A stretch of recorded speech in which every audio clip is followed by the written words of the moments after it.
Morning. Hello, it's good to talk to you again.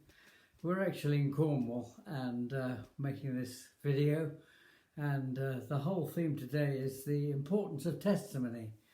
And there's that verse which says they overcame him by the blood of the Lamb and the word of their testimony.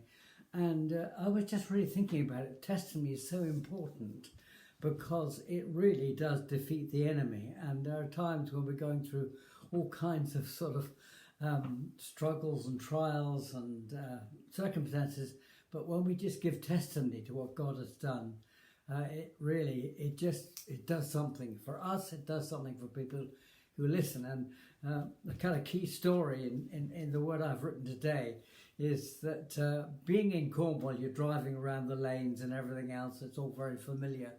And going back to the days we just begun in ministry, we just began trusting the Lord, and it was really quite a new experience. And we were just waiting upon God, and He was just meeting our needs. But everything was a bit tight. And on this particular day, we were in Truro with all the family, and I was taking one of the children to a music lesson. I think I had one other with me, a couple of the children with it. Joyce had the rest in the library. And as we were walking back from this lesson, these two kids were saying, can I have some sweets? Can we have some sweets? And I just had a few coins in my pocket. And I thought, here we are, there's very little cash around. And these kids want me to spend the little bit I've got on sweets.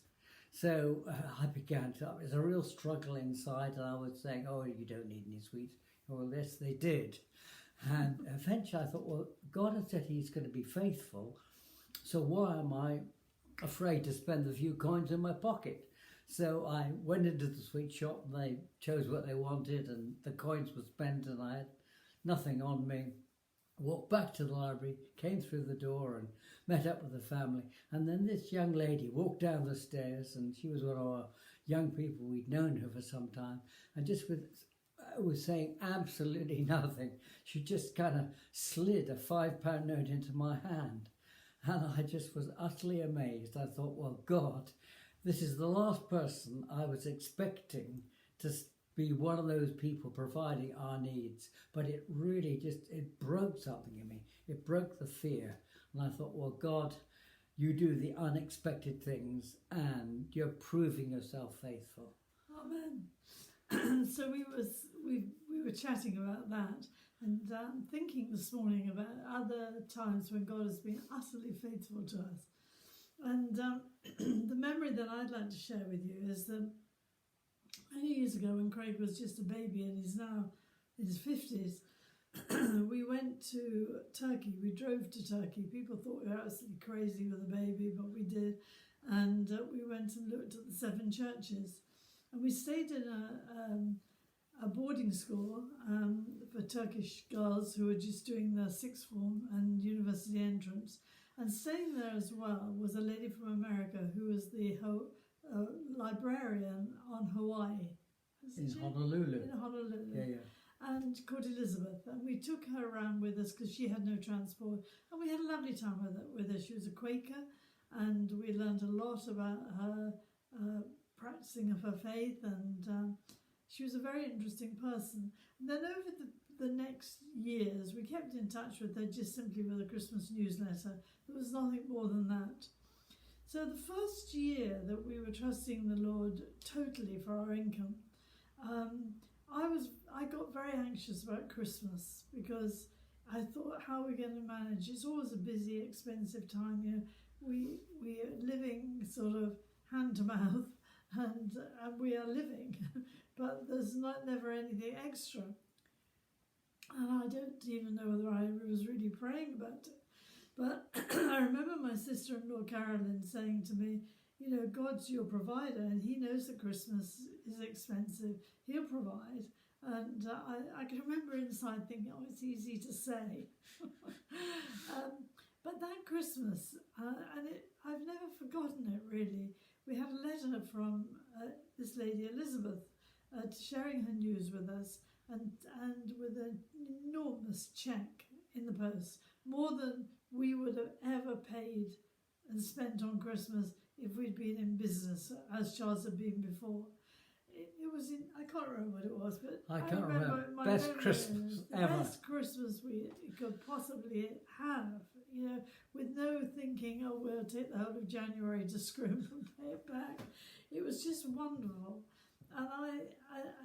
And yet I knew although the money had come from Elizabeth, it had ultimately come from the Lord. And he had used her and the friendship we'd had with her, and she'd never given us a penny, you know, and this was probably 13 or 14 years after we'd met her. Years since we'd had our first contact. Yeah. She was a single lady, and she said to me, at Christmas I always choose a family, and I imagine they're my family because she didn't have any family at that stage. And she said, I give them a gift and I say to the family, buy something that you know your family would love and appreciate, and it's you know, I want you to bless them, and I get a joy knowing that I've been part of that. So yes, and you know, the whole thing of testimony is so powerful. You know, we were in business, and I started my working life in business here in Cornwall, and in Redruth, and we had businesses in Falmouth and Penzance. And I always recall an incident in the family. My grandfather, we had a business in Redruth. It was on both sides of the road. There was the main store on one side, and there was the men's department on the other. So walking from one side to the other was quite common. And my grandfather, one day, came out of the business and went to walk across the road to the men's department, and he just was looking up the road and saw a vehicle coming down the road, and as it was to pass, he was going to step out in the road and go across, and just as he went to step off the pavement, he felt a hand on his shoulder pull him back onto the pavement. And as he looked at the vehicle passing, he realised it was a truck carrying towing a trailer, and he had just been about to walk into the gap between the truck and the trailer. It would have been instant death. Yeah, but he turned round, didn't he? Turned around. There's nobody there. God had placed his hand on his shoulder and had pulled him back onto the pavement and preserved his life. And I thought it's a wonderful testimony because, you know, God is our protector. And when we kind of meditate on these incidents, we realise that we have a wonderful, faithful God. Amen. So, share your testimonies today. Talk to people about the times when God has provided for you, and when God has actually showed you mercy and love and generous care. And be blessed. Yes, you know, giving testimony is always powerful. They always talk, I mean, Joyce has often been very, I love your stories. Well, they're actually testimonies of God's faithfulness. Amen. Okay, amen.